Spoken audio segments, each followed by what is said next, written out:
Okay everybody, welcome back to the channel. Today we have a Wells Gardner K4600, 19-inch obviously, and this is in unknown condition. However, we do know that it's not going to work, and the reason I know that is because of one particular problem, which I'll show here shortly. But I want to go over a few things first. If you're unfamiliar with the K4600, it's kind of a unique animal. The yoke does not have a quick disconnect on it. The yoke on the chassis, I should say, normally there's a connector you can plug on and take off on the main chassis, but on the 4600 you disconnect the wires off of the yoke itself. So there's 4 connections on the yoke for the tube, which I have the matching tube for this, which we'll use for testing once we get it working, or we think it's working. And these connect to the connections on the actual physical yoke, and they disconnect from the yoke and not the main chassis. So if you ever take one of these off or put it on, that's how you do it, and we'll show that at the time when the time comes. The flyback is separate from the main board. And the control on here is focus, and the screen adjustment or the screen voltage is on the neckboard. So on this chassis you have the screen pot on the neckboard and the focus pot on the actual flyback. Now in all the years I've been doing this, I have never seen a faulty flyback on a K4600. Now I've seen it documented, but in all the ones I've ever worked on or tested or had in a machine or took out to refurbish, I have never had a faulty flyback, so I'm pretty sure this is going to be okay.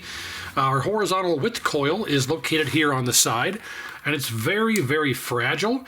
It gets hot, and over time, this is a very low hour 4600, but the ones that have high hour, it's not really nylon, it's more like a cardboard type of tube here, and that's where the core is. You drive the core in and out of the coil through this tube in here. The core is inside, and over time this tube will get very brittle and break, and you want to remove this with care when you try to take this chassis off of this metal frame, which we're going to have to do here shortly.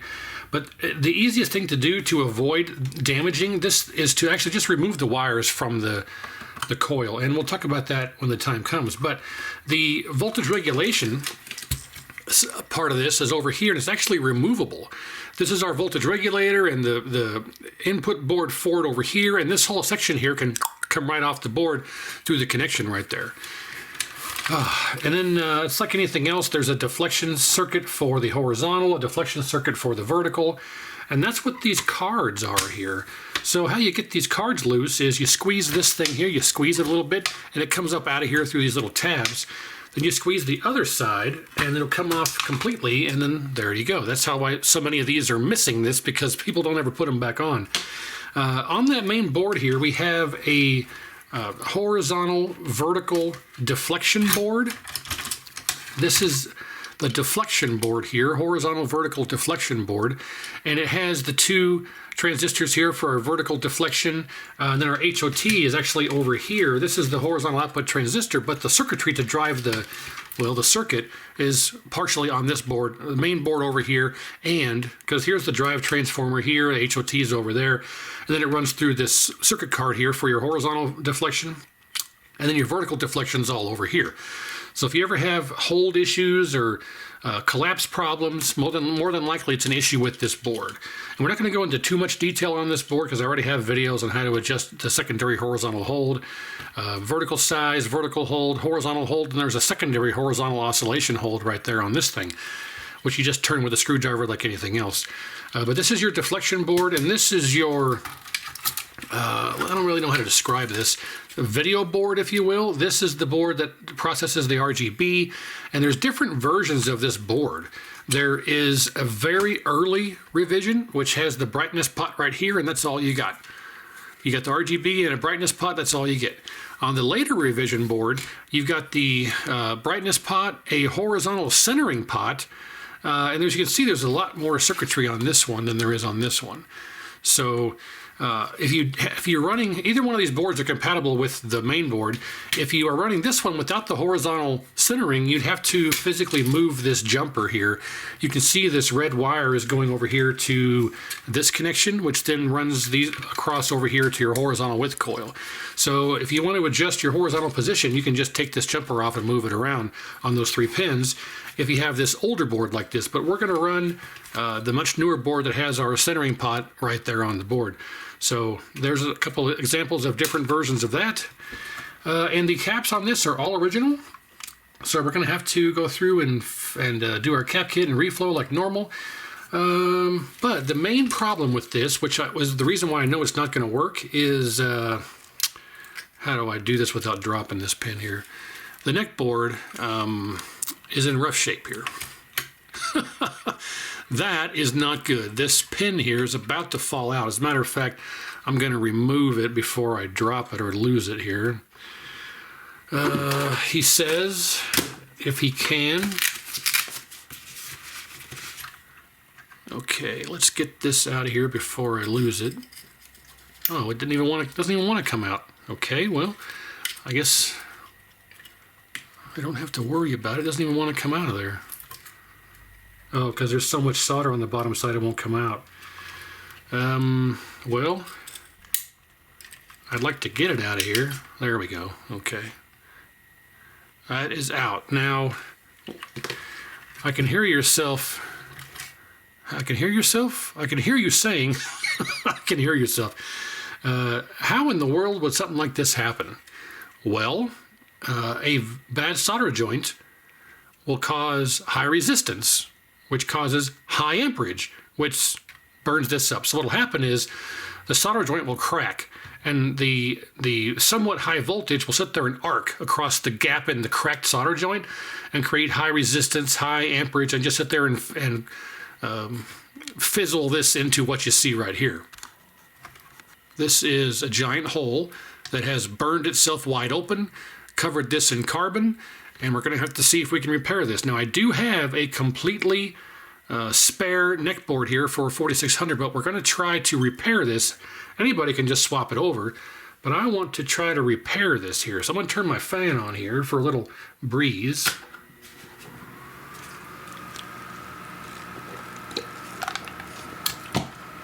Get a sip of my Diet Pepsi, which is the nectar of the gods, and we will try to repair this. First thing we're going to do is try to clean it up here. We'll get a little denatured alcohol. I like to use denatured alcohol because it cleans a bit better and evaporates not as fast as regular isopropyl, so it sticks around for a little bit longer and you don't end up using as much.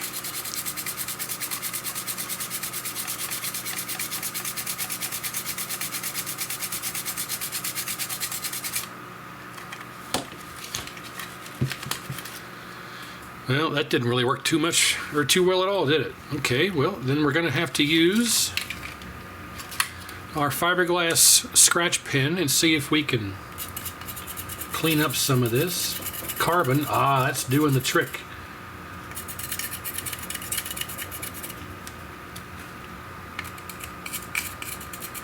So whenever you have something like this you're trying to repair, the carbon from this thing burning up is conductive, so you want to do your best to get rid of the carbon. See, the tip on this is black now, so you want to get rid of all that carbon because it will conduct, and you don't want that to happen.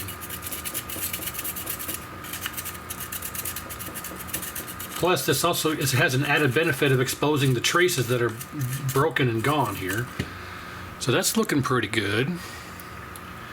And again, this is actual real fiberglass, so you want to do your best to not get this all in your hands and your skin and whatnot. So now that I've got that done, what I'm going to do is actually shake my hand off in the trash can, and then I'm going to use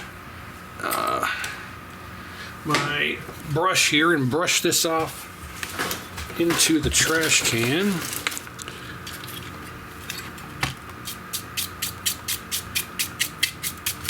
Okay. Now I'm going to do a little bit more cleanup.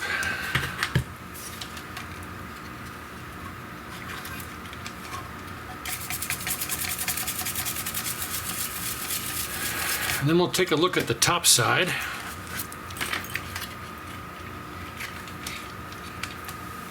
Because we're going to have to do a little bit of repair work on the top side too. Yeah.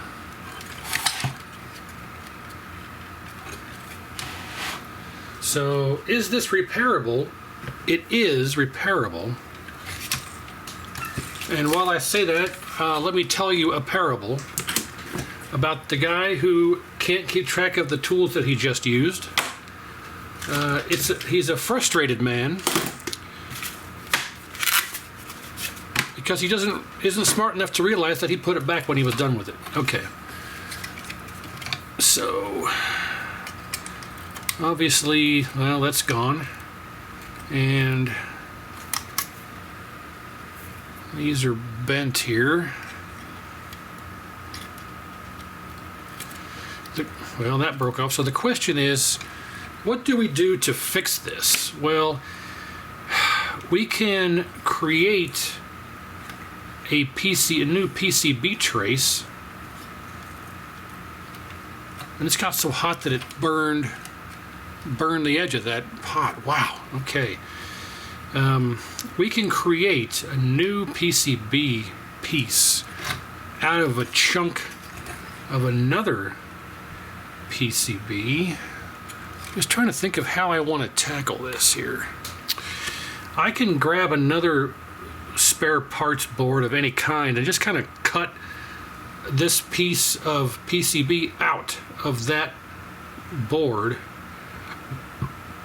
and fill this in and drill a new hole. Now, also, we've got issues like this. Of course, this would have been fixed in the reflow, but you can clearly see that that's cracked. That's cracked like really bad. This one's no good.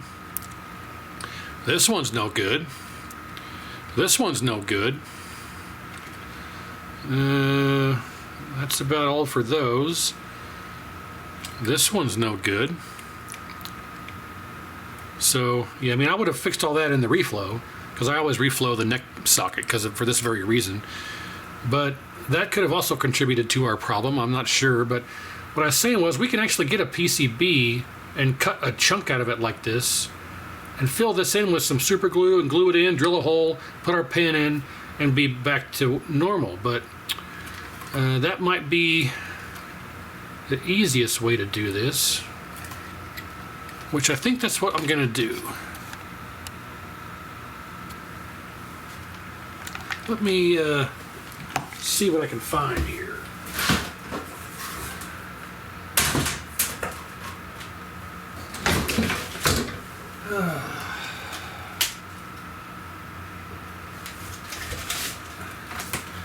All right, let's move this out of the way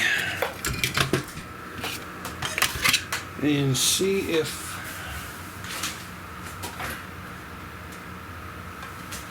what I can do about this.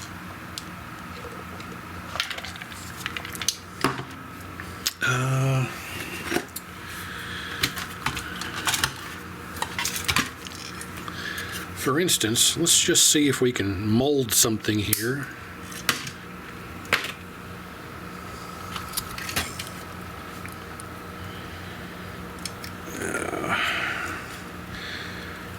That might be okay. I mean, if I was a professional, I would just get the Dremel out and Dremel something to make this fit in here. You may end up having to do something like that, but for now, I want to see if I can get something to just kind of sit in there for now. Waiting for the sun, waiting for the sun, waiting for the sun, waiting for the sun, waiting, waiting, waiting, waiting, waiting for you to come along. Dun, dun, dun, dun, dun, dun, dun, dun, dun, dun, dun. Waiting for you to tell me what went wrong. Yeah. Dun, dun, dun, dun, dun, dun, dun, dun, dun, dun, dun. Let's see. That's got us on the right track here. I need to trim a little more. Dun dun dun dun. Trim me some more. Bum bum bum bum. Trim me some more. Bum bum bum bum. Trim me some more. Trim me some more. All right, a little bit more on this side.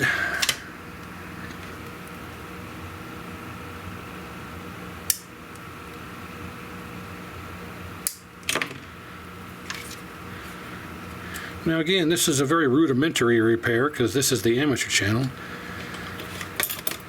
The end result here is, does it work? Is it functional? If the answer is yes, then we're going to go with it.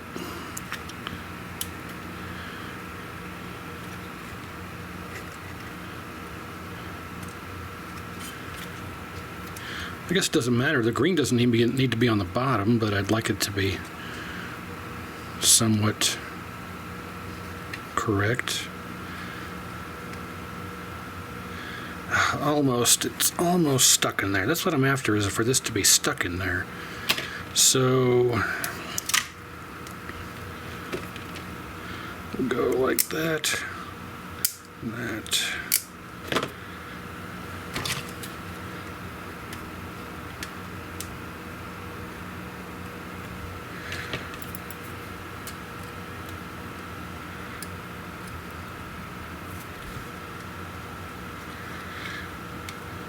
This sucker is not working with me.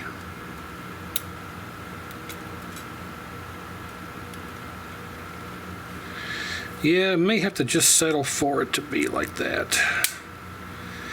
If I could be like that, I would give anything just to live one day in these shoes.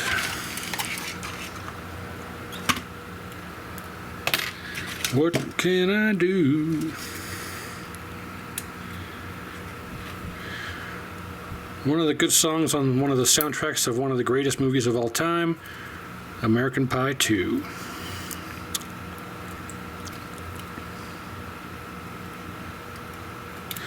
Oh, those little hearts on her panties.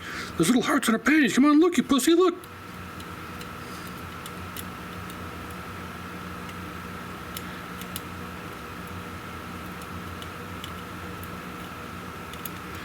Alright, this is not working out and taking way too long, so let me just kind of cut away here and I'll come back and I'll have this installed and we'll see what it looks like.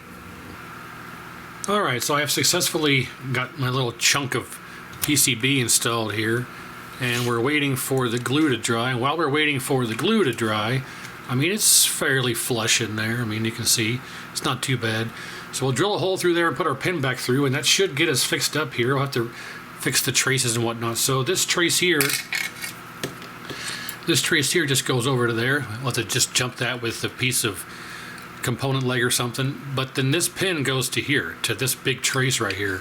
So we'll drill a hole, put our pin through it, and then it should be pretty solid in there once we get the solder joint. So yeah, I think that'll work. So while we're waiting for that, let's take our pin here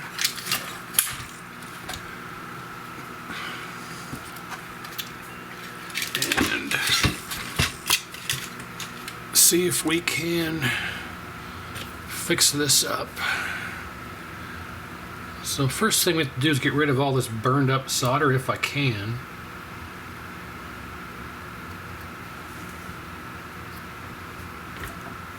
This is not looking good here.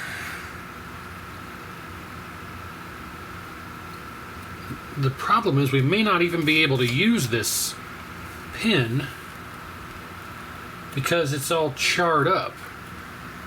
But I think with a little bit of luck, with a little bit of blooming luck, I guarantee no one's going to know what that's from. Let me try something different here. We'll try these.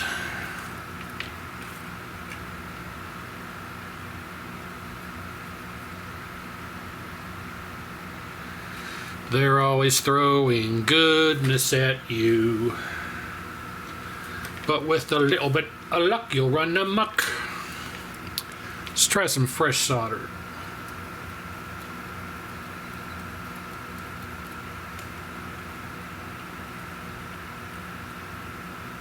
If I can't use this pin, if I can't clean it up to a point to where I can use it, I'm not sure if I have anything else that is suitable. But I think that might work.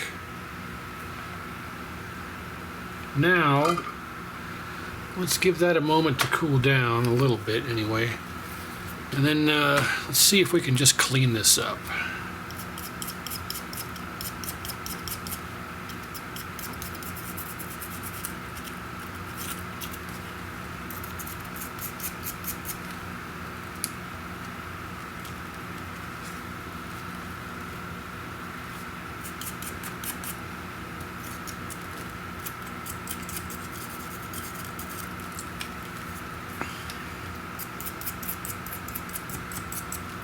Sorry, you can't see.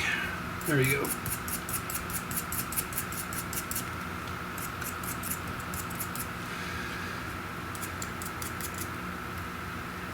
Well, I think that might work.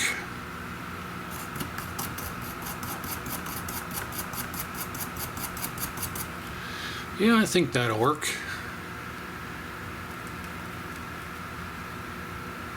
Not perfect, but that'll get us what we need. Now I gotta clean all this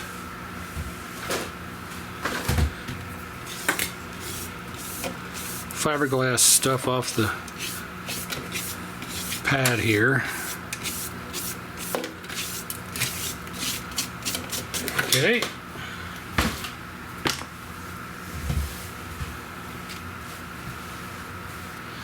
Now, what do we do now? Now, I need to drill a hole through this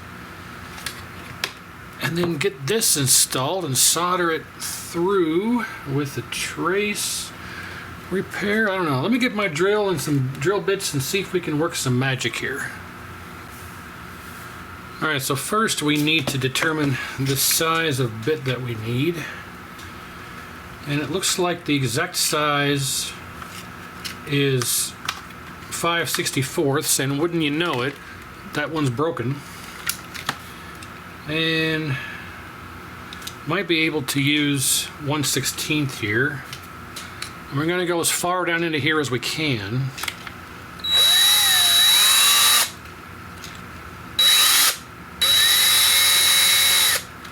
Like something like that. And let's see what we can do here.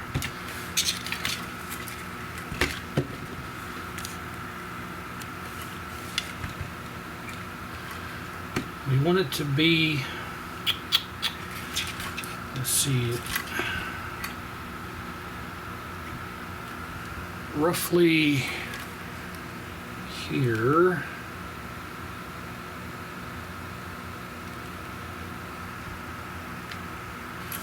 Yeah, dead center. Is it dead center? No. Measure twice, cut once.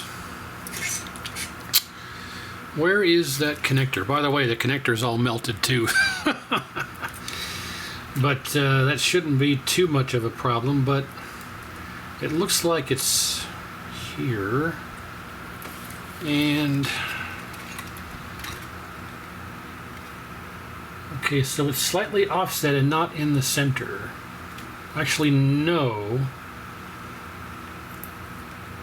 That can't be. Well, yes, it can. There's... Okay, so that pin doesn't do anything. There's only 4 pins. Yeah, I got it backwards. And I realize you can't see a damn thing I'm doing, sorry. This goes on... No, that can't go on that way. It's absolutely this way. But there's 2 pins here. There's a black one and a red one. And it has to be the black one. So the red one has no connection? No, that can't be, because there's no pin.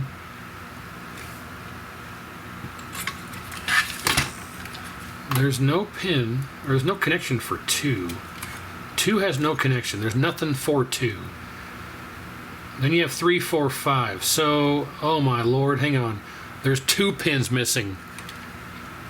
I am a numbskull. There's 2 pins missing. That's not gonna work.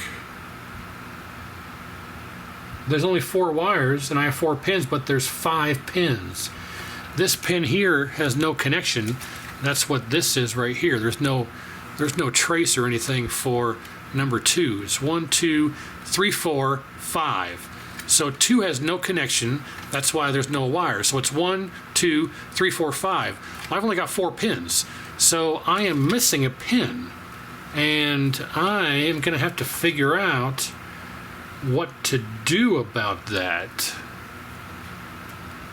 And I can drill 2 holes, but well, let's start with that. It looks like, yeah, it looks like I have to put a hole right at the edge of that and then one through there. So we might have to do this twice over. So first, I guess what we'll do is we'll just go after this one like so.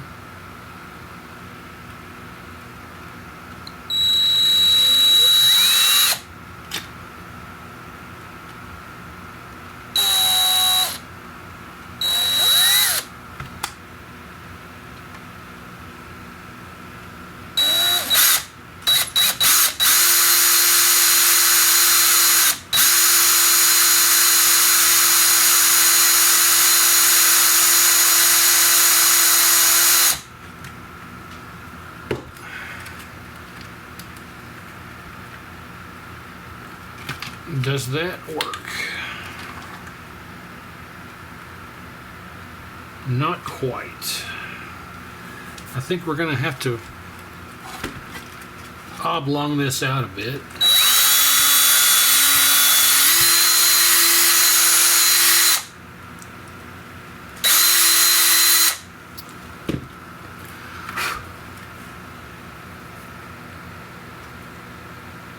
Hey, there we go.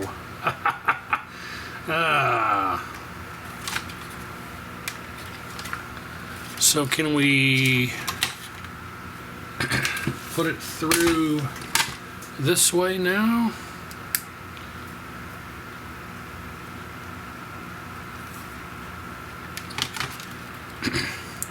And again, I have a spare neckboard. I could just swap the neckboard over, but where's the fun in that? I'm not going to have fun doing that. You guys won't have fun doing that either. Or you won't have fun watching me do that.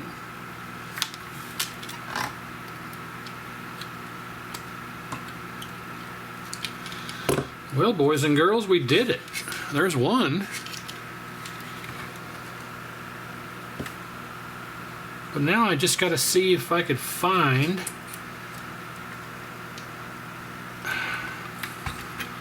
another pin.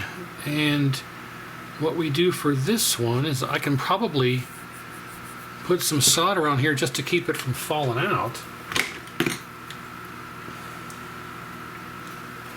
Something like this.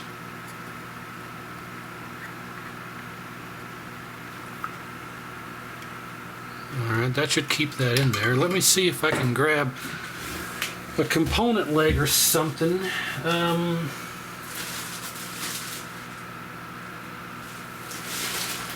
I got a whole bunch of caps here that I can use to beef up.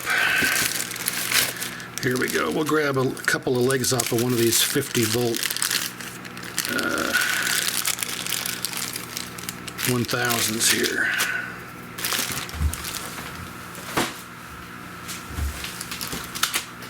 And then we'll be on our way to finding another pin.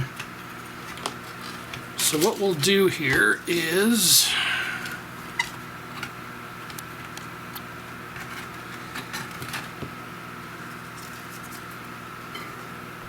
add a little solder to my trace. Add a little solder to my trace. Ooh, ooh, ooh, ooh.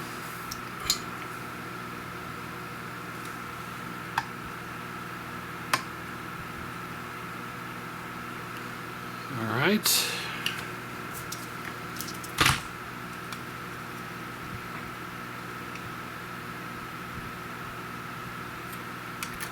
Oh, I'm stupid. I'm stupid. But I think we have success.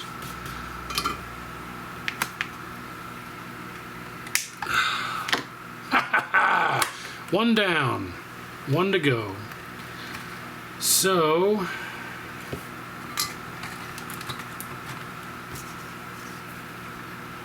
really?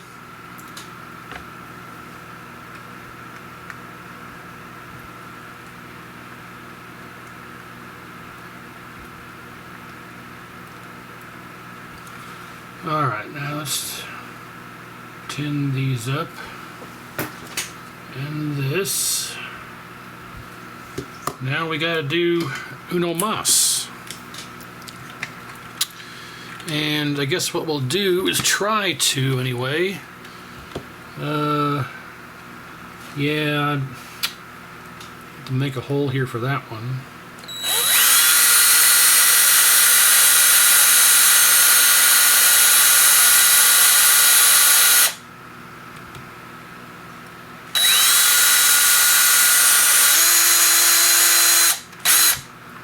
Okay, I think that'll work. And if all goes well, that should give us our 5 connections and be pretty solid, but I gotta find a pin. You know, let me dig around and see what I can find for a pin for that. One moment. Okay, so this parts K7000, I'm going to steal one of the video input header pins. Will do just nicely, or will do quite nicely. That's probably how I should say that. So I'm going to yank one of these out of here, and should come right out. It should come right out.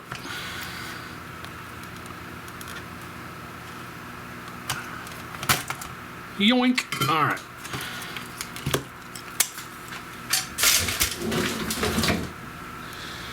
Now I kind of got to straighten it up a bit.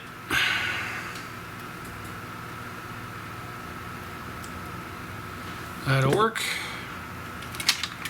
And let's get that in here.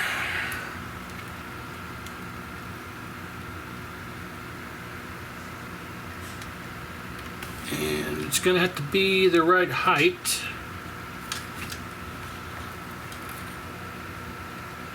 Roughly there.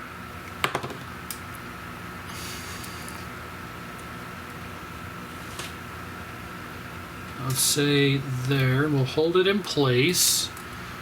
And let's see if I can work some magic by just there we go. Alright, well there you got 5 pins now. Actually I need to bring this down a little bit. There we go. And now it's too far down.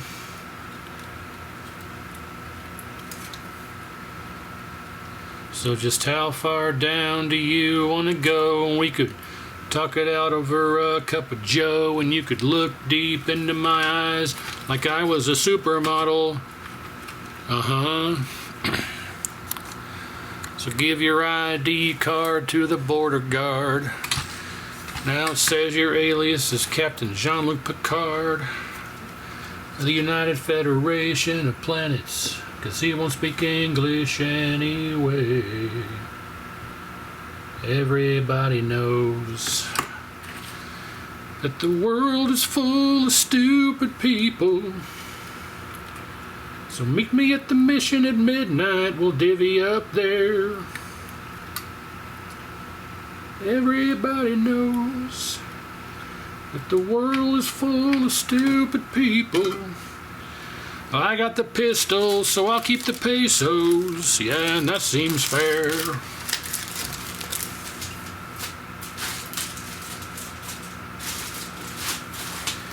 I'm running out of long leads here. These'll work. Now we're cooking. All right. And this may all be for a completely lost cause. This may have other irreparable damage, but yeah, you want to see if you can at least try here. And that's what we're doing.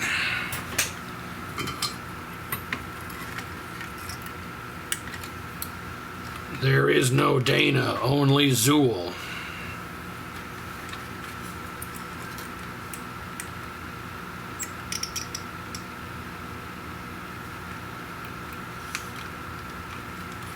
I think this will be a workable repair, as bad as it looks. And there went the pin. Well, let's at least get some type of structure going here, and then we can worry about getting the pin attached to it.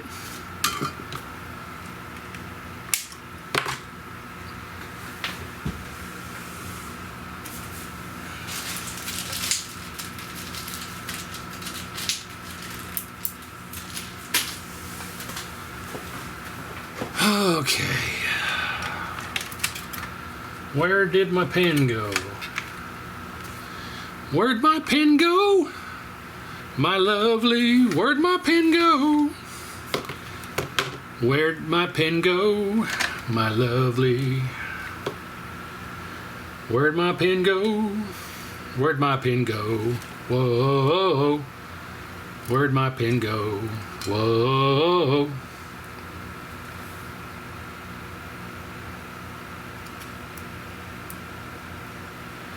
Okay.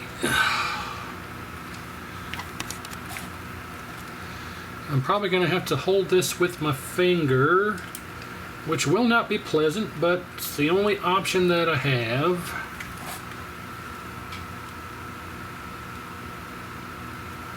And yikes, okay. There we go, boys and girls. We have repaired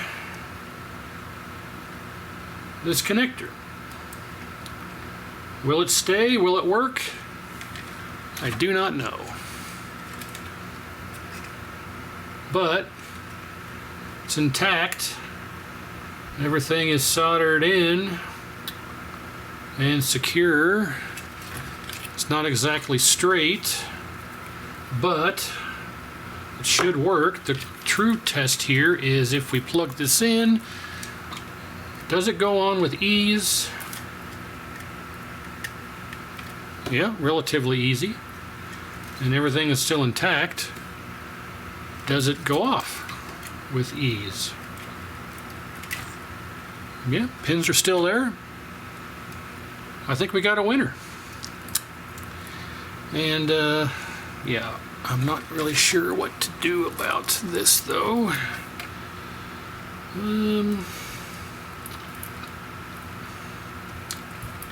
I can extract these. I should be able to extract these with this.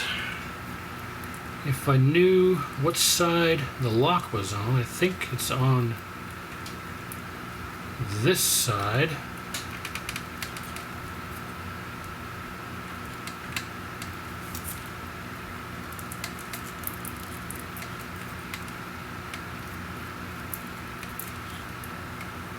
Yeah, well, I think they push out from the other side here. And of course it's all burned up, so I can't get those out, or that particular one anyway. The one that I want to get out is all burned up.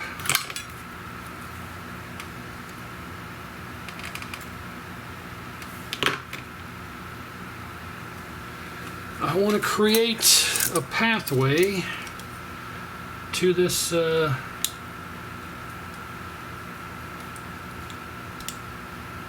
it's too burned up. Well, there's no real way to get this out because the hole is on the top here, but you put your extraction tool in, and I found a lot of times that I can just use one of these little pliers out of the iFixit kit, but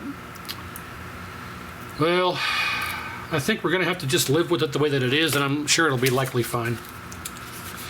I'll spray a little contact cleaner on this, and we'll hook it up and disconnect it a number of times, and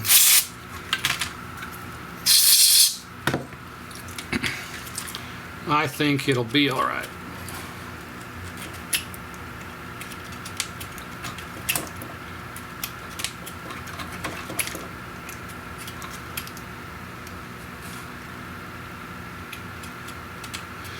Okay, I think that is a decent repair for what we had there. Now, the next issue at hand is to clean all this stuff off of here.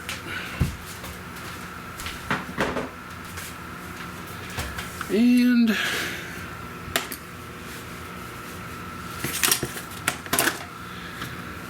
move on, so we can consider that done. And I'll have to go through and do the reflow and everything else on here, as I mentioned before, no big deal.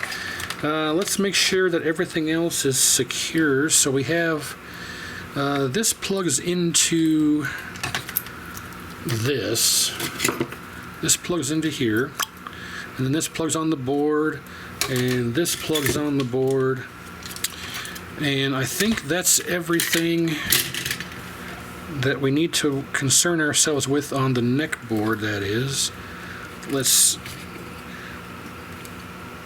fix some of these here.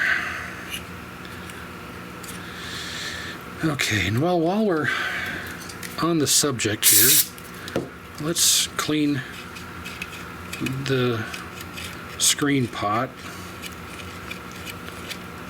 and we'll put it about midpoint. Same with all of these.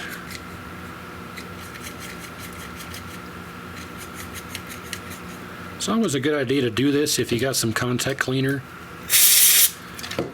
because these pots sit in one location for 40 plus years, and those contacts oxidize, and just the act of doing this really can bring a lot of these things back to life. So now that I think about it, let's go ahead and do these connections too.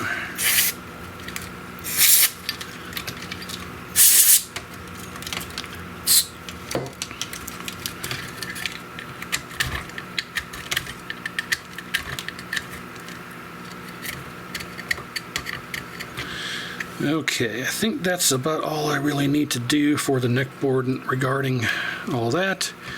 We've got this hooked up, it's cleaned, it's all soldered back together, pins are installed, and I think we're going to be good to go on that. Now, really not much else left to do except tear this apart, and we'll start with removing the wires from our width coil. That will help us avoid damaging it.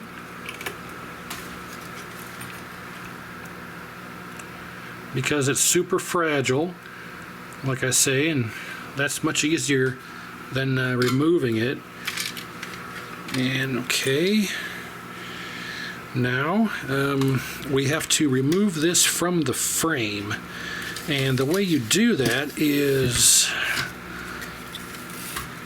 there are 4 1/4-inch nuts on the bottom side here. And I gotta get my driver here, hang on a moment. Alright, so there's 4 1/4-inch screws that hold this plate frame thing to the chassis. So we just disassemble those.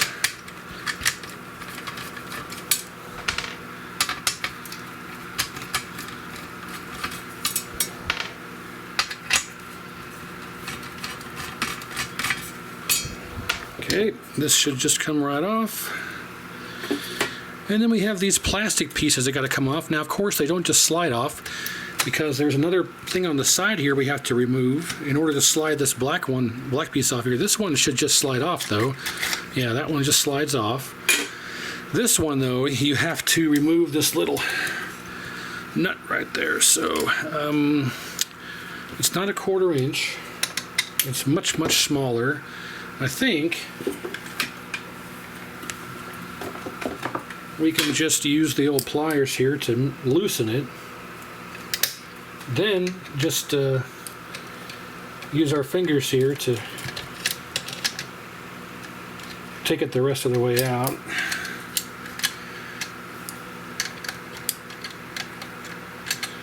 And I realize now that that's a mistake because it's too small to really do much with the fingertips. Yeah, let me grab a nut forward here. No, I didn't mean nut, I meant socket. There we go, much easier. And for reference, this is a 3/16. And you don't want to lose this. This is how you mount it in there. So we'll set that aside. Now this should slide off. There we go.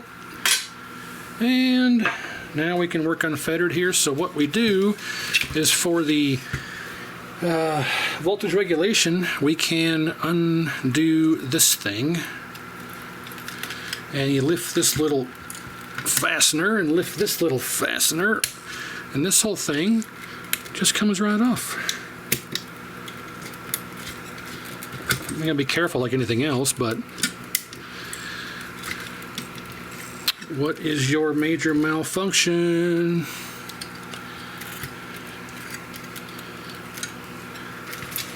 Oh, some kindly person put a zip tie on here. There we go. And voila. Comes right off. You can cap this much easier that way, replace components, clean it up, do whatever you want, and it's much easier.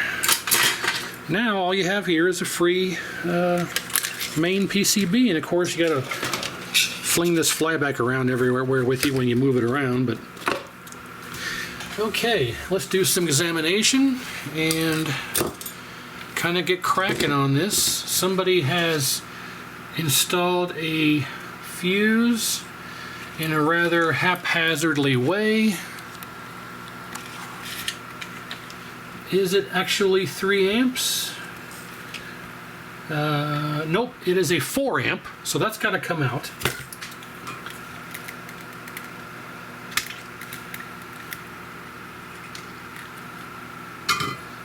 If we look closely here, you can see that it says BUSS AG or MDL 4. See that 4 right there? So that's no good. And I do have a 3 amp fuse. Believe it or not, I have a 3 amp fuse. It's down inside my plastic bin of parts. Here it is. Whoop. So we'll throw that in there.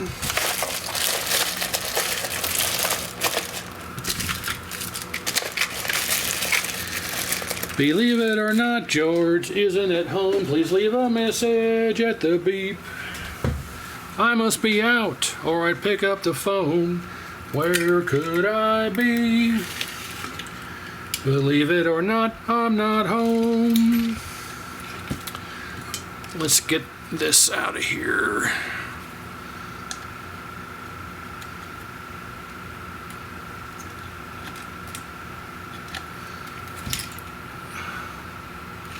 How come I can't? I'm trying to pull this wire out of here.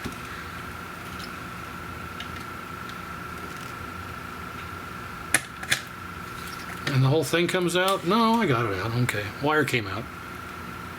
So I'm going to make some new wires here.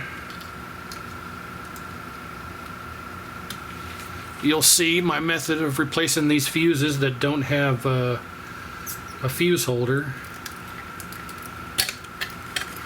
There's the other wire. And we're left with our 2 pins. Right there and right there. So, unfortunately, we're going to have to probably solder right to the pins, because this is a nightmare trying to work on this stupid thing on camera, I'm telling you. Okay. Because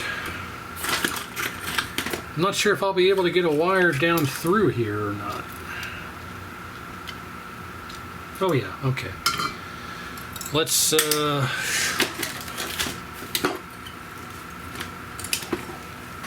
where in the world is my other desoldering braid? There it is. Okay. We're gonna have to open these up so we can get a wire through.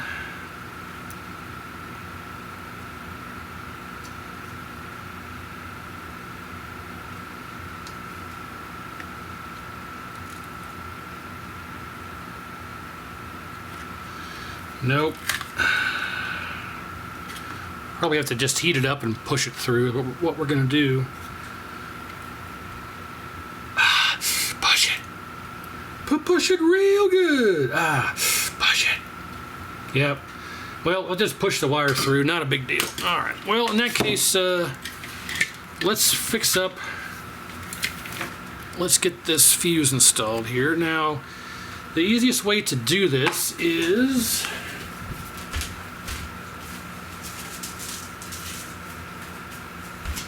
grab yourself some sandpaper, because if you try to simply solder to this shiny edge of the fuse, it is not going to work. You'll just melt the solder that's inside the cap here, and you'll be wishing you hadn't done that. So get yourself some sandpaper. I got 120 grit here, and we got to rough up the shiny edges here.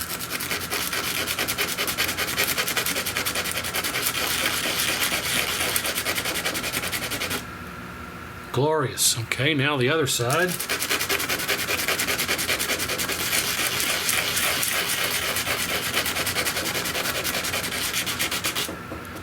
Glorious. Okay. So, now we have not so shiny edges, and we can take some flux here and just stick that right in there. Actually, we'll get a little flux on the end of that, and we'll flip it around and do that side. So, now you'll witness here some magic where if I hadn't have done that, the solder would not stick to this in any way, shape, or form. But since we did that, this is going to flow right onto here very easily, and there we go. Amazing. And it gets very, very hot. Now you have to wait like a minute to touch this. It just now solidified, so it stays very hot for a long time. Oh God dang it! I can't heed my own advice there. And it just melts. It melts the flux. Look at this. It's still hot, so you got to be careful because it'll stay hot for quite a long time. But look, it's liquefied the flux in there. So what we need to do now, I guess, is get a little bit on this side we haven't done yet. And I'll try to stick that in there. Okay, it's sufficiently cooled enough to stay in there now. So we'll do the same thing for this side.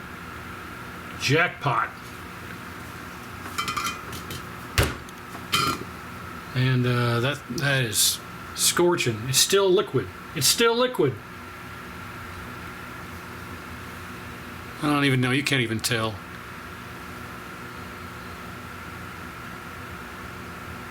But we got to clean that up too. So while that, oh geez, I'm not even touching. I'm touching the glass and it's burning my finger. Whew. Dang. Let's quench it with some alcohol here. Then we'll clean it. And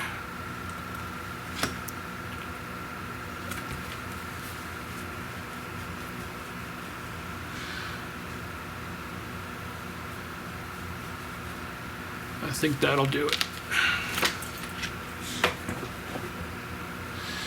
Alright, so now we have a fuse that has been prepped and primed, ready for some wire. What wires do I want to use? Well, let's go back to these caps here. You think I'd start saving cap legs when I do these cap kits, but I don't. That's why I'm the amateur channel.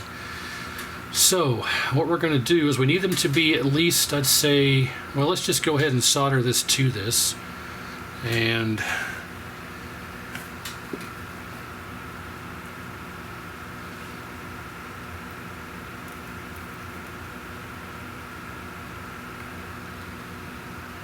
this stays liquid for, like I say, a long time, so don't think that you can let go of it until it solidifies. And you can witness it solidify before your eyes, right there. Now, it's on there. So I want to have it at least, I'd say, this long. That will still let me use the cap. Now we can do, now we can do the other side here. Make sure you don't do something like this. You want to have them both the same. So let's see if I'm dexterous enough to do this. Probably not. I still can't touch. I still can't touch that.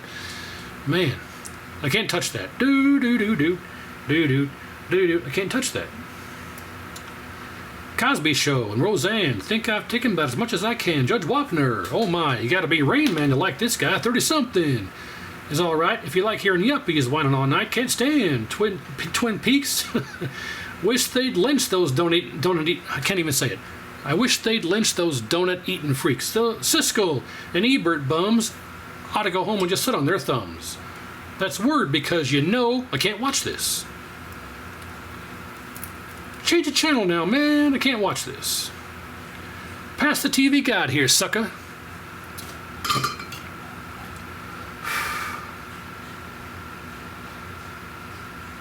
Still not solid yet. Not solid yet. And there we go. Okay. Now we'll cut this off roughly here, and we can still use the cap. All right.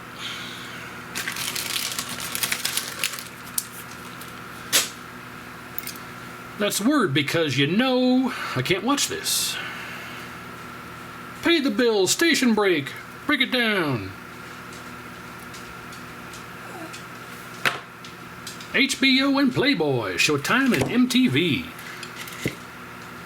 I might like 'em more after my lobotomy. Now why did I ever pay for this junk? I hooked up 80 channels and each one stunk. Just brainless blood and guts and mindless TNA. It's awful, it's putrid, it's crummy, it's stupid, gonna throw my set away. I can't watch this.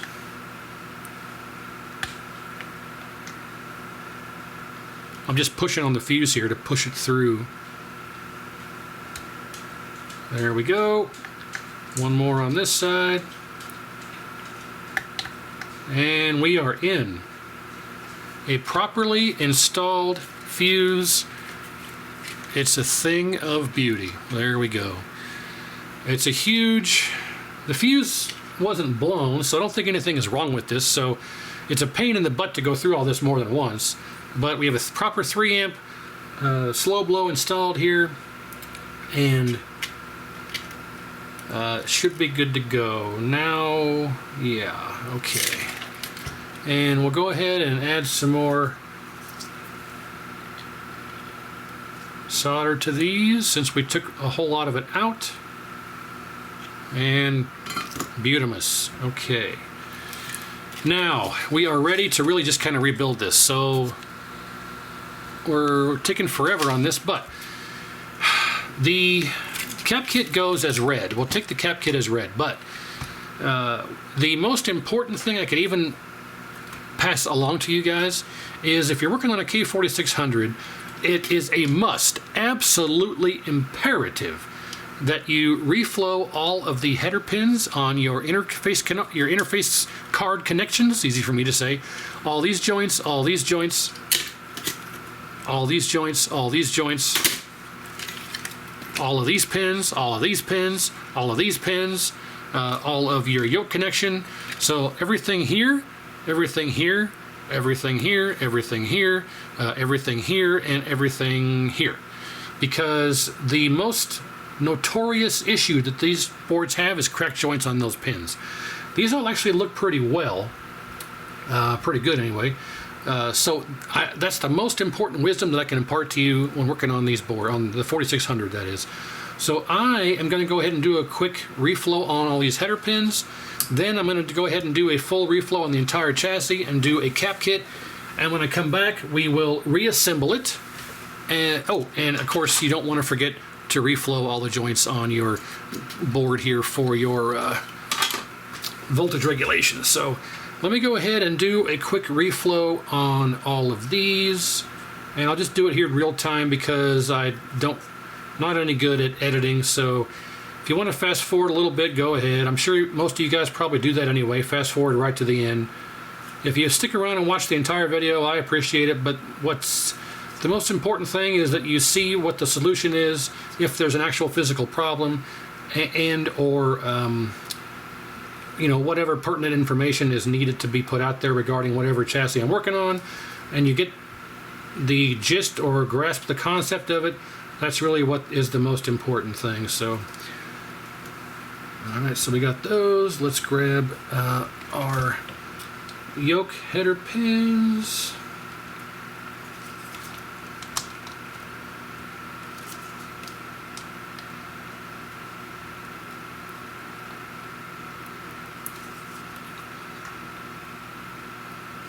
All right, and you know, it probably wouldn't be a bad idea to test this before I work on it, just to make sure that it's working or nothing is catastrophically wrong before I go through the effort of capping it and waste a cap kit. But you know, I can always just take the caps out, put them back in the bag, and mark them as good for a different board if this has some type of catastrophic fault or failure on it.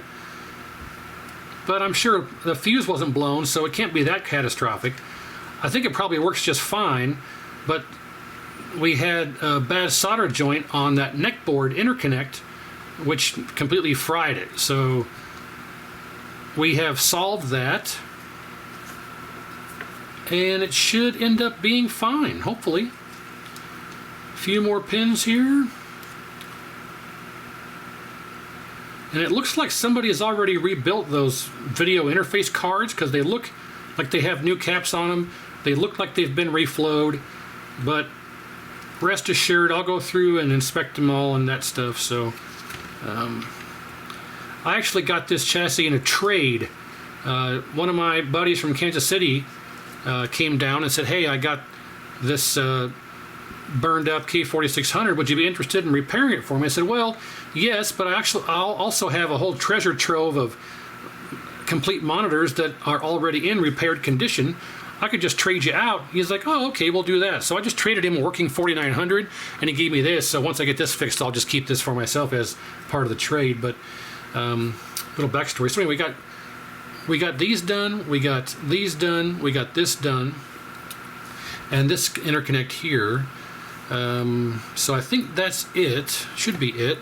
Yeah, these, and these. All right. Now, this is the one we want to use, and yes, it has been reflowed. All the video input header pins, this interconnect, these interconnects. So this should be good, and somebody has recapped this, but we'll put new caps in it. Our horizontal and vertical deflection board. Somebody has absolutely recapped this too, but they didn't cap this cap, or recap it. They changed this one, that one, that one, that one, that one, that one, that one, but they did not change that one. Not sure why, but they did reflow the connections here, so that's good, but we'll hit everything else as well.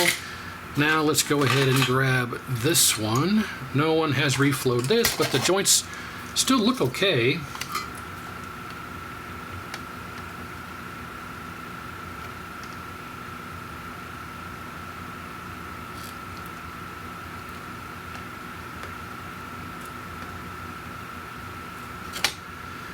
Alright, so the only things that were really bad were the connections on the neckboard, but I'll take care of that also. So, okay, with all that kind of done, I am going to cut away, come back with the full cap kit done, the full reflow, everything on the neckboard, have this completely back together, and we'll be ready to test it. So, stay tuned.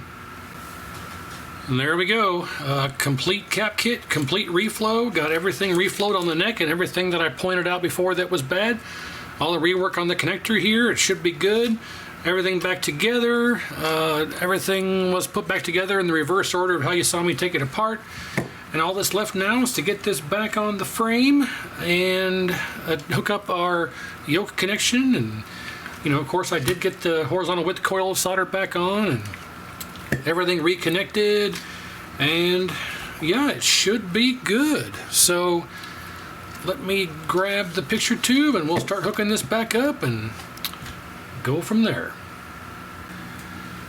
All right, so it looks like they did me an injustice here because the screws that hold the flyback in are not there.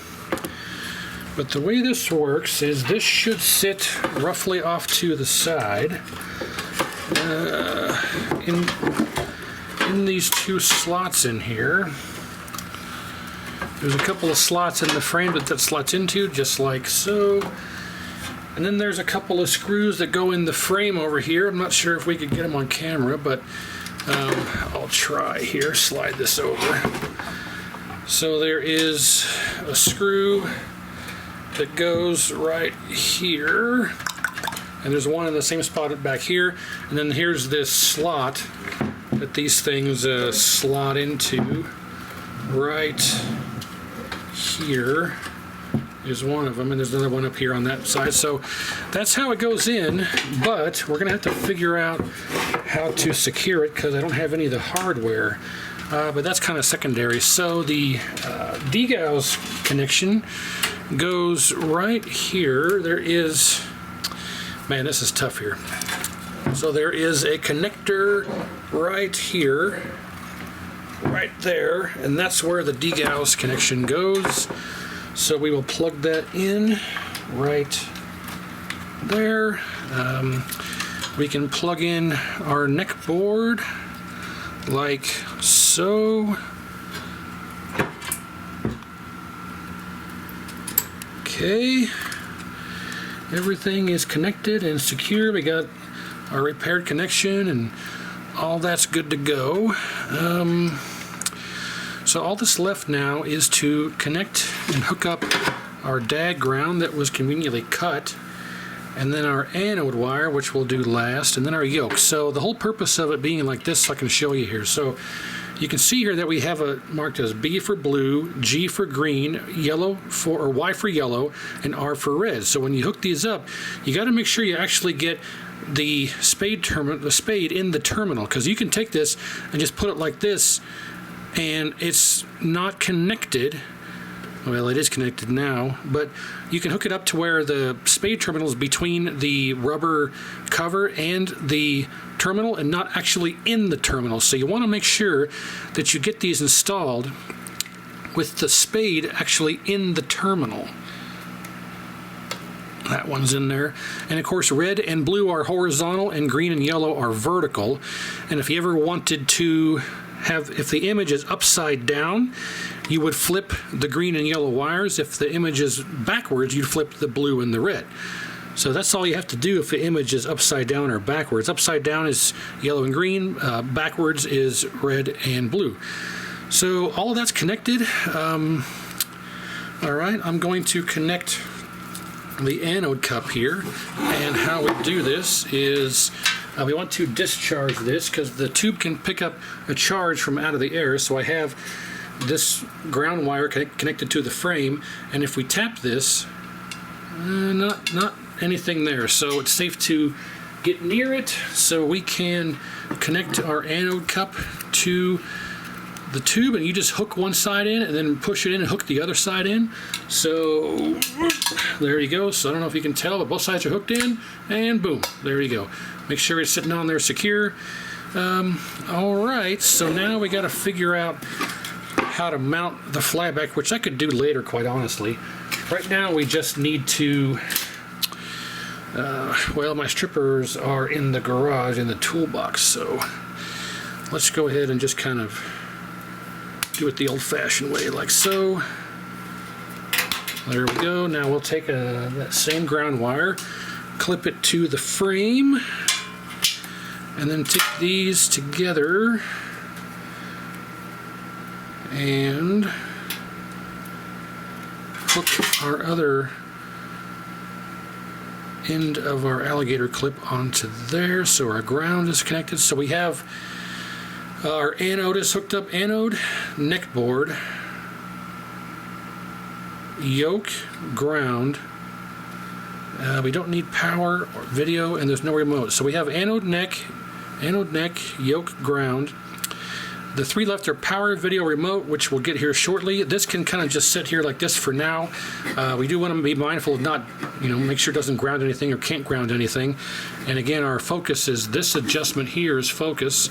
And then here on the neck board is our screen voltage.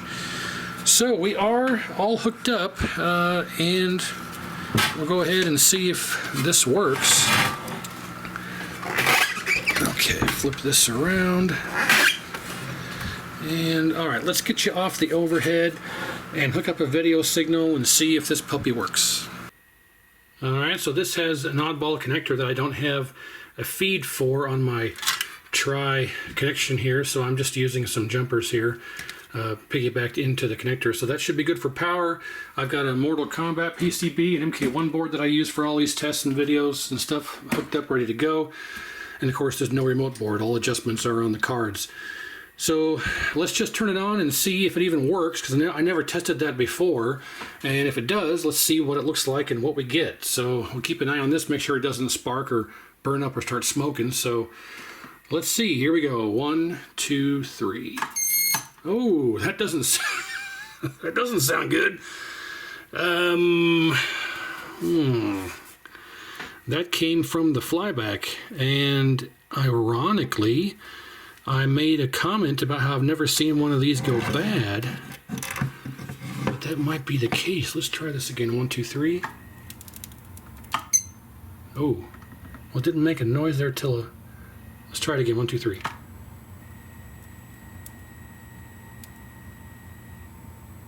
Well, it's running.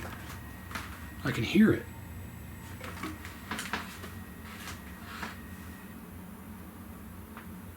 I didn't hear high voltage, but I hear something. It sounds like it's running. Do we have neck glow? No. But I can hear it running. We definitely don't have any neck glow. Let me turn the overhead light off. And no, not a hint. Well, that's disheartening. Yeah, there's that chirp again. That is weird. I wonder if it's just it's not a screen voltage adjustment because we had no neck glow. I wonder if I play around with it a bit here.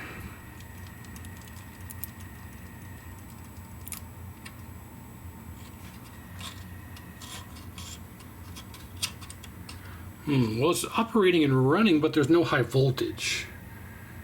I can hear it. And there's static on the screen. But I don't see any smoke. Let me play around with something a little bit and see if I can figure out what's going on here. Okay, it's the next morning and I have successfully discovered the issue. However, it's going to involve more troubleshooting, but I mentioned before that I've never seen a flyback fail on a K4600. So I started thinking maybe this is the first case, you never know. So I went and grabbed my box. I have a giant box of extra K4600 parts, and in there I've got a couple of these with flybacks. So this is the actual original flyback from this chassis that we're working on, and I removed it and swapped in a spare one here from one of these in the box, and it made no difference. It still did the squeal, and something was very wrong, and it was not the flyback. So I swapped the entire neck board, thinking that possibly this one that we were working on or repairing was faulty somehow. So I put this entire replacement on. You can see this one is not burned up. So we have our original one, our original burned up one back on. But I swapped the neck board. It did nothing. Still has the squeal and no neck glow. High voltage is present, but no neck glow. So I thought, okay, something else has to be wrong. Now, I mentioned before that this is the horizontal and vertical deflection board. So there could be something wrong with this board that's killing the horizontal deflection and causing this to start squealing like it was squealing before. So I took one of the other half a dozen interface boards I have here and installed that. And with a different interface board installed, 1, 2, 3, comes right on. And not only does it come right on, but it's working. So if we were to turn this off, remove this interface card that appears to have been recapped at some point, and I had a question mark on it because I never got around to testing it. So if we put this deflection interface card back on, make sure it's lined up and slots in. Okay, that's all what you'd have to do. Now if we turn it on,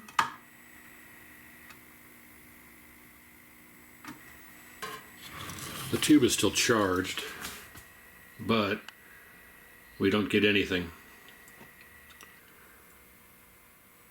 And we have no neck glow.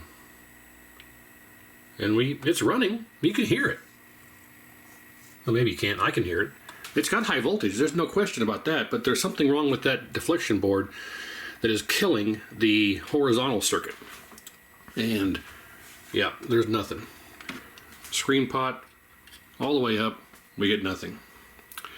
And yeah, if we turn it off, oh, and there's that squeal. Let's hear that again. Back on. Now I'll turn it off, listen to the flyback. It makes a little squeal like that. And the same thing was happening with this original one too, so we know it wasn't that. So it's working. Our culprit here is a faulty deflection board. So the question is now, what is wrong with this deflection board that is killing the horizontal? So let's dive into this, see if we can figure it out. Okay, so I spent the last hour and 20 minutes painstakingly going over these boards, doing compare and contrast on every component, every resistor, every diode, every capacitor, every polycap, everything you could think of that normally would be done. I checked and double checked and verified on the schematics, and I found no discrepancies with anything except for a couple of resistors or different values, because this is a YA1 board, this is a XY board, and we have an 1165 versus an 1159. So there are different revisions of these boards, just like there are different revisions of the video board. There's different revisions of the interface boards, so they're slightly different. So there were a couple of resistors, different values, but nothing was open, nothing was shorted, nothing was broken. Everything checked exactly as it was supposed to. So I kind of threw my hands up and thought, okay, well, let me just do a complete total reflow. So I reflowed every single solder joint on this entire board. Now that's a bit overkill most of the times. You know, I normally only reflow the header pins on the bottom and then whatever really needs to be reflowed based off observation, but I went ahead and just as a last-ditch effort reflowed every single solder joint on this entire board. So let's get it back in here.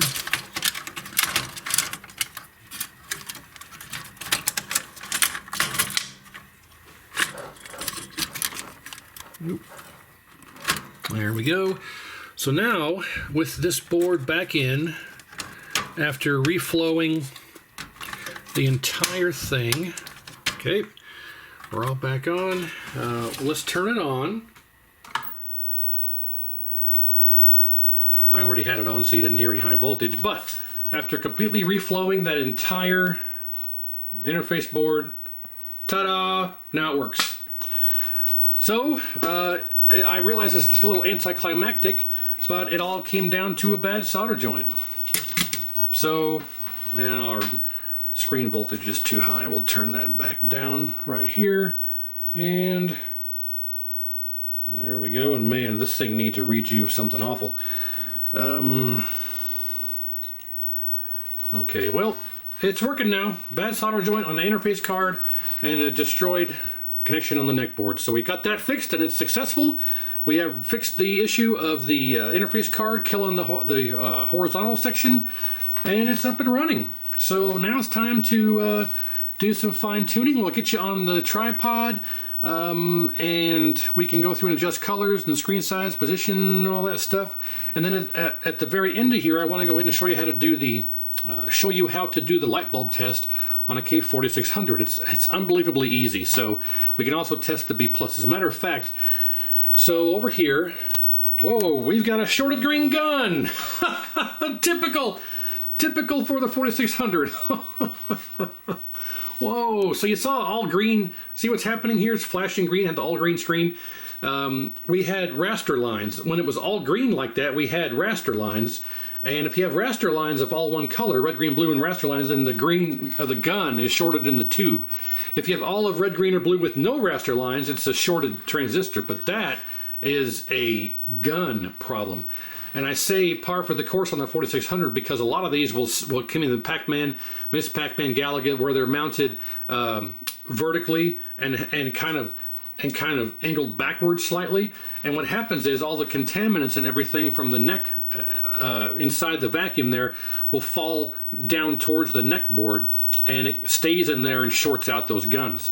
So a lot of times there's really no fix for that. So I think we're going to have to pull out the rejuvenator and try and zap clean that short, but that'll be a different video. This needs to be rejuvenated, and the conversion is off. Convergence. I'm frazzled already. The convergence is off. The tube needs zapped. We got to try and fix that short. We might save that for a different video because this one's already too long. But let's go ahead. I got distracted here. The way you test B+ on the 4600 is we can put the lead in ground here. The negative lead's in ground on the frame. Positive lead, there is a I got distracted because I went to zoom in on that and saw the flash of green. The blue wire there on the voltage regulator is where you read for your B+. Should be about 127 volts. So obviously you'd want to be careful doing this. But if we zoom out, I can... Well, it's going to be hard to get all this in frame, but we're going to have to touch this blue wire here on this. And we get nothing because I'm not on volts DC.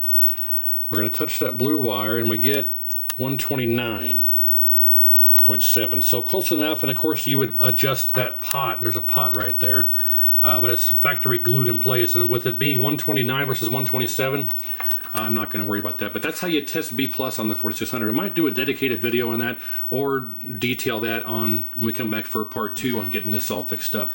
But and it works, but looks like garbage. It looks like complete garbage.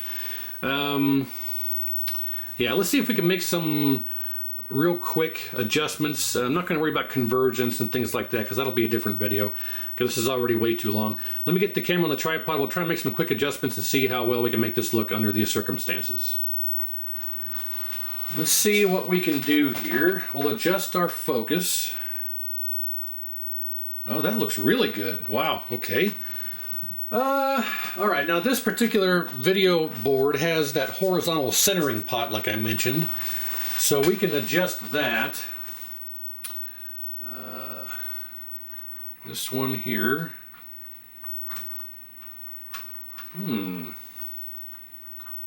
That's the brightness one. The horizontal centering pot is non-functional. Well, that's disappointing. I'm not going to worry too much about it because I can move that jumper like I said, but Yeah, that horizontal centering pot doesn't do anything. All the way left, all the way right, nada.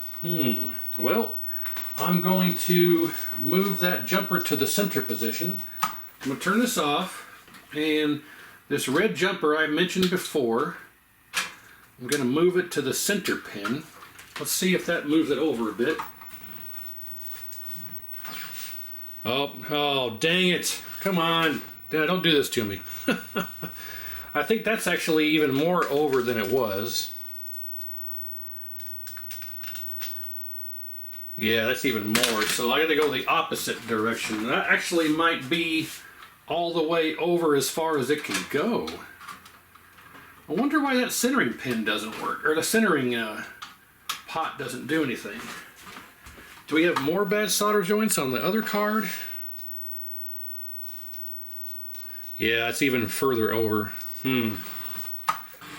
Well, I'll put it back where it was. And yeah, let me play around with this real quick. Hang on one moment.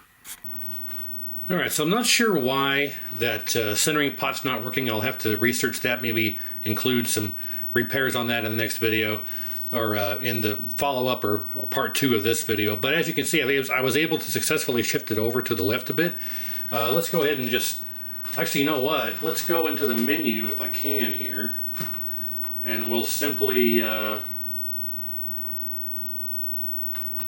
go to monitor patterns, crosshatch. Okay, so you can see here that I was able to successfully move it over a bit. So you can use the horizontal hold. So on the deflection board, I can adjust the horizontal hold, and you'll see that it shifts the image to the right, shifts it to the left. So right about there is as far left as I can make it with the horizontal hold. Now, on the deflection board here, there is that coil, this L351 coil right here that I talked about. If you have horizontal hold problems and moving the horizontal hold pot won't lock it in, you can adjust that pot right there, and that is the solution to some centering issues. So I'm going to adjust that coil here just like so, and you can see how I can move the image left and right. So we're going to want to put it right about, I'd say there. Vertical size, we want to roughly about there. And I'm not sure there's any way to adjust the vertical position, but we're fortunate here that we have this like that. So yeah, that's good for that. Let's escape out, go down here, and take my switch wire off, and there you go. But see, of course it looks like garbage. Let's turn our brightness up a bit. That's a little better. Okay, colors are way off.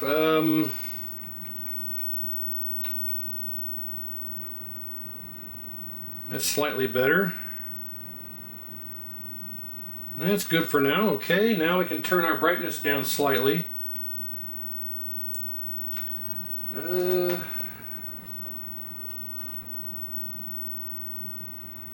That's better. Okay, yeah, not bad. Hopefully that green gun doesn't short anymore, but that's not bad. Actually, as a matter of fact, we're a little bit too far to the left.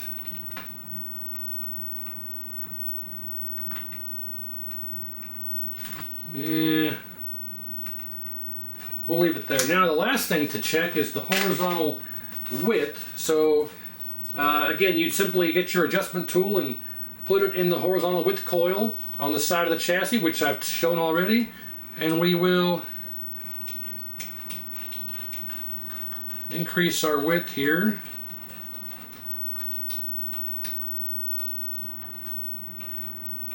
That seems to be about the limit of what I've got here. And there you have it. A successfully repaired K4600. We'll have to go through and do the convergence and and try and zap this tube a little later. Actually, the longer it's running here, it looks pretty good actually.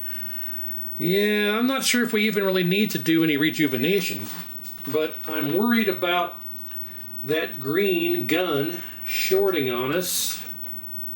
Move this back over this way a little bit. That's good there. Fantastic.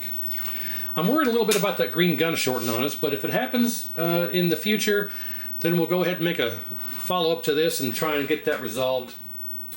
But for now, yeah, we had the burned up neckboard that we repaired.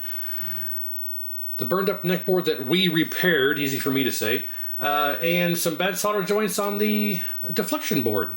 Otherwise, this was a fairly easy repair. A little head scratching involved, but that's par for the course.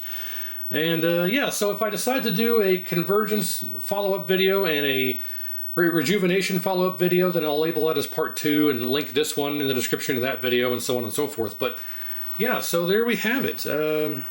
Take you in here, and despite the neckboard being all burned up, we have repaired it. So nothing too dramatic, and we showed you how to test B+, and again, light bulb. Oh, I was going to show a light bulb test. Maybe I'll do a dedicated video on the light bulb test for the 4600 and release that a little bit later after this one. But I do need to go through and finish securing this down, securing this back to the frame over here. And again, like I say, that width coil is right there. You just put the tool in from this way and adjust it like any other width coil. And yeah, I think I'll let this run for a while, make sure the tube stays working, make some other fine-tune adjustments, and we'll call it good. So thanks for watching. I appreciate it. Make sure you comment down below, like, share, and subscribe if you want, and stay tuned for more.